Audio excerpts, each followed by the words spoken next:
Bonjour! Aujourd'hui, j'aimerais partager avec vous notre dernier voyage en famille que nous avons fait cet été. On a pris l'avion de Tunis jusqu'à Hambourg en Allemagne et puisqu'il n'y avait pas de vol direct, donc nous avons fait escale à Munich. Nous sommes arrivés tard le soir, donc on a eu juste le temps de découvrir l'hôtel et le quartier. Le lendemain matin, nous sommes partis à la visite du musée Miniature Wonderland. C'est le plus grand parc de miniatures au monde. Il propose des représentations miniatures de villes du monde entier. Cette visite nous a occupés toute la journée et nous avons même déjeuné sur place. L'après-midi, nous nous sommes promenés le long du fleuve Elbe à Hambourg. Le lendemain, nous avons pris le bus de Hambourg jusqu'à Kiel, en Allemagne, où la véritable aventure a commencé. Nous avons embarqué à bord du navire MSC Uribia. C'est un navire propulsé au gaz naturel liquéfié, ce qu'on appelle GNL, ce qui permet de réduire les émissions de gaz à effet de serre jusqu'à 20%. À bord de ce navire, la gestion des déchets est optimisée. Les déchets sont triés. Et en plus, les eaux usées passent par un système de traitement spécifique. On peut donc dire qu'il s'agit d'un navire écologique. Une fois à bord, la mascotte des Messés, Dorémy, nous a souhaité la bienvenue. Et puisque notre chambre n'était pas encore prête, nous avons fait un tour rapide et comme nous avions faim, nous sommes partis manger au restaurant Marketplace Buffet. Nous avons été ravis de découvrir notre chambre, d'autant plus que nous avons été surclassés. Le balcon est plus spacieux et il y a même 2 lits superposés. Ma fille a adoré changer de lit chaque soir.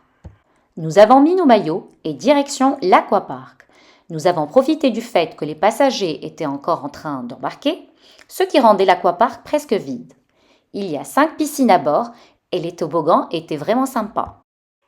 Le soir, nous avons dîné au restaurant à la carte, tout en admirant le navire quitter le port. Le restaurant à la carte est bien sûr gratuit et il y a 2 services, tu peux choisir celui qui te convient le plus. La nourriture était délicieuse et le service impeccable. Et même si ce n'est pas précisé, tu peux choisir plusieurs plats du menu. Le soir, nous sommes allés voir le spectacle au théâtre. Il y a 2 spectacles par jour et c'est gratuit bien sûr. Tu peux réserver à l'avance, soit la veille, soit le matin même pour choisir l'heure qui te convient le mieux. Ensuite, nous nous sommes promenés sur la galerie. Il y a de nombreuses boutiques hors taxes, un glacier et un chocolatier, apparemment renommé. Jean-Philippe Maury. Ici, vous pouvez même créer votre propre tablette de chocolat personnalisée. Le lendemain, nous nous sommes réveillés à Copenhague au Danemark et nous avons pris le bus touristique Hof. Nous nous sommes promenés le long du canal Nyhavn au centre-ville de Copenhague et nous avons rapidement visité la boutique Lego. Nous avons bien sûr aussi visité la petite sirène. L'escale à Copenhague n'était pas très longue. Et comme nous voulions profiter du beau temps, nous sommes retournés au navire pour nous détendre un peu dans la piscine. Ensuite, nous nous sommes changés et sommes partis vers le restaurant à la carte. Cette fois-ci, nous étions placés avec 2 couples tunisiens que nous avons appris à connaître et qui étaient vraiment sympas. Nous avons découvert plusieurs spécialités que nous ne connaissions pas. Plus tard, il y avait un spectacle rock des années 70. Le lendemain, comme c'était une journée en mer, nous avons décidé de prendre le petit déjeuner sur le balcon. À midi, nous avons voulu essayer le restaurant asiatique à bord. Le prix de ce restaurant n'est pas inclus dans la croisière. Il n'y avait pas beaucoup de choix de desserts, alors nous sommes allés au Carousel Lounge où les desserts étaient gratuits.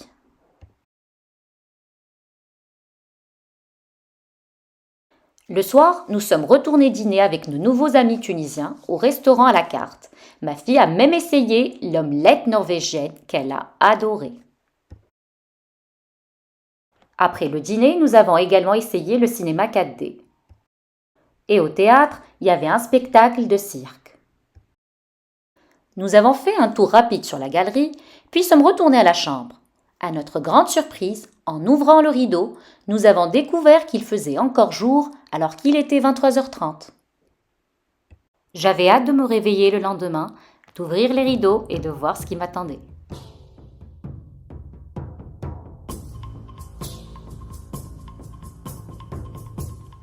J'ouvre les rideaux et regardez-moi ce beau paysage. Ça y est, on y est, enfin arrivé, les fjords. Je ne pouvais pas attendre une minute de plus, j'ai enfilé mon petit gilet car il faisait un peu frais, puis je suis sortie sur le balcon pour mieux admirer tout ça.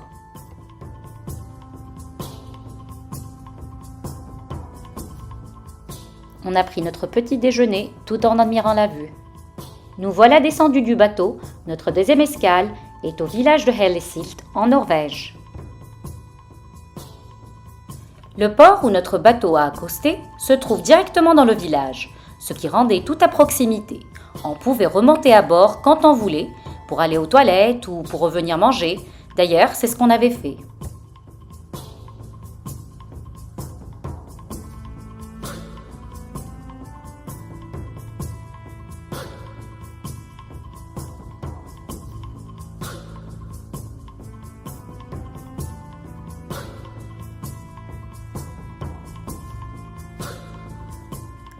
En deuxième partie de la journée, nous avons décidé de faire du kayak. Nous avons choisi de partir seuls plutôt qu'avec MSC, car leur sortie était en groupe et un peu plus chère. Et à notre grande surprise, nos kayaks étaient privés et nous avons même eu droit à un guide personnel qui a pris tout son temps pour nous expliquer et nous accompagner. Il a un peu plu, mais la pluie rendait l'instant encore plus magique. Le soir, nous avons assisté à un spectacle de magie au théâtre. Et le magicien était vraiment talentueux. Il nous a même annoncé qu'il allait bientôt avoir sa propre émission sur Netflix. Là, il était presque minuit et regardez à quel point il faisait clair. Notre troisième escale était à Molde, encore une fois en Norvège. À Molde, le bateau peut accoster dans deux ports différents. L'un se trouve directement au centre-ville, tandis que l'autre est un peu plus éloigné. Cette fois-ci, nous n'avons pas eu de chance car le bateau avait accosté dans le port qui était un peu plus loin. Mais heureusement pour nous, nous avions réservé un bus touristique qui est venu nous chercher directement du port et qui nous a emmenés sur la route de l'Atlantique.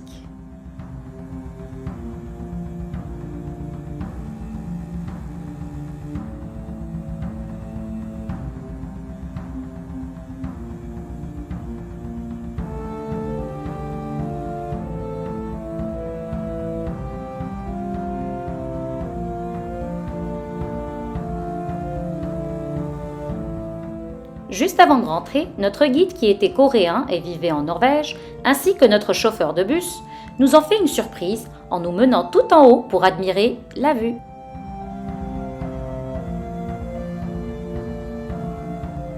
Une fois remontés à bord, nous avons décidé d'essayer le pont de l'Himalaya. Nous étions à 60 mètres au-dessus de la mer et c'était magnifique. C'était gratuit, en plus on pouvait recommencer autant de fois qu'on le voulait. Ensuite, ma fille est partie au club junior. Ce club est destiné aux enfants de tous âges, des bébés aux adolescents. C'est gratuit et tu peux même laisser ton enfant à bord pendant les escales. Il s'occupait même de les faire manger.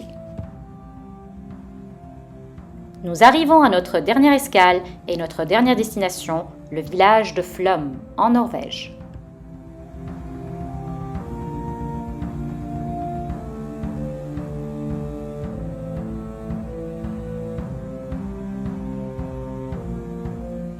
Nous avons pris un train touristique panoramique et heureusement que nous avions acheté les billets en avance et choisi la première heure car à notre retour, il y avait beaucoup de gens qui attendaient. C'était un aller-retour, alors nous avons essayé de nous asseoir une fois à droite, une fois à gauche pour ne rien rater du paysage. Ce train nous emmène jusqu'à la montagne de Myrdal, située à 867 mètres d'altitude. Nous avons fait une petite pause de 10 minutes aux cascades de Kjosfossen pour admirer la légende d'Uldra. Cette créature fait partie de la mythologie nordique et son nom signifie « femme de la forêt ». Certains pensent qu'elle appartient à la famille des trolls, tandis que d'autres la rattachent aux elfes de lumière. Cette femme a la particularité d'avoir le corps d'une femme, mais avec une difformité, une queue de vache ou selon le folklore suédois, une queue de renard. Elle était célèbre pour sa beauté et ses chants mélodieux, souvent tristes, qu'elle utilisait pour attirer les hommes. Son seul but dans la vie était de trouver un mari. Si un homme l'acceptait telle qu'elle était, avec sa difformité, elle perdait sa queue. Mais si l'homme avait peur d'elle, elle se vengeait et partait à la recherche du suivant.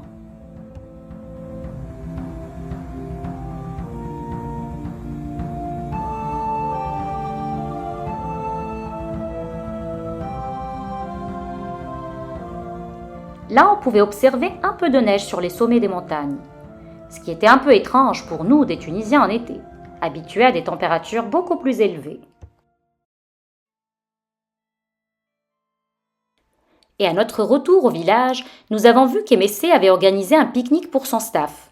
Nous avons alors eu envie de faire pareil, et nous sommes remontés à bord du navire pour aller chercher notre nourriture et organiser notre propre pique-nique. Ce qu'il faut savoir, c'est qu'il n'est pas mal vu de faire descendre sa nourriture du bateau, ou même de l'emporter dans sa chambre. D'ailleurs, dans certains bateaux, on trouve même des sandwichs déjà emballés, prêts à être pris directement en escale.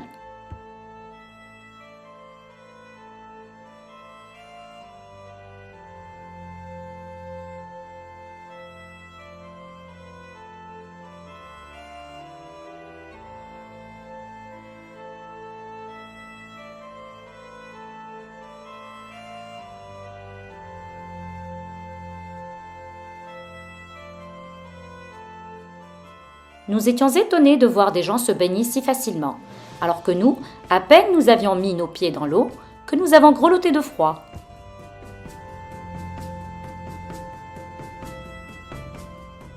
Et pour les amateurs de culture viking, ici vous trouverez votre bonheur.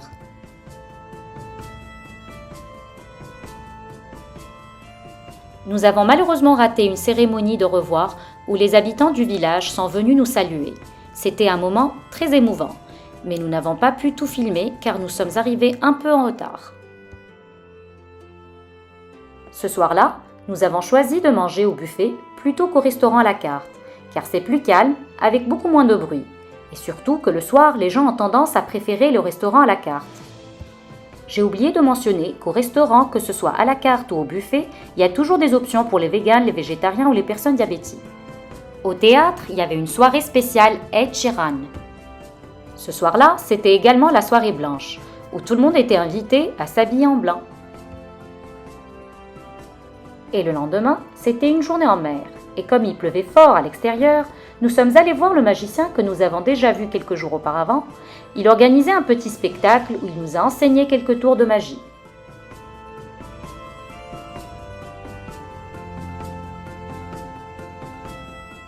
Plus tard dans la soirée, au théâtre, il y avait un spectacle spécial qui réunissait tous les artistes que nous avions vus tout au long de la semaine.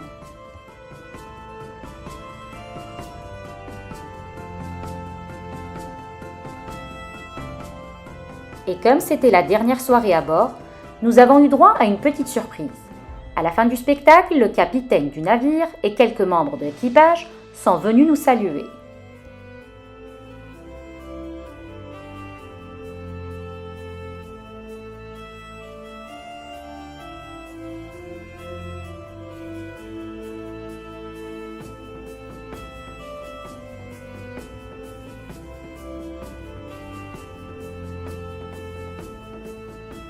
Nous avons fait un petit tour rapide dans la galerie avant de devoir entrer pour préparer nos bagages, car le lendemain, nous devions débarquer assez tôt.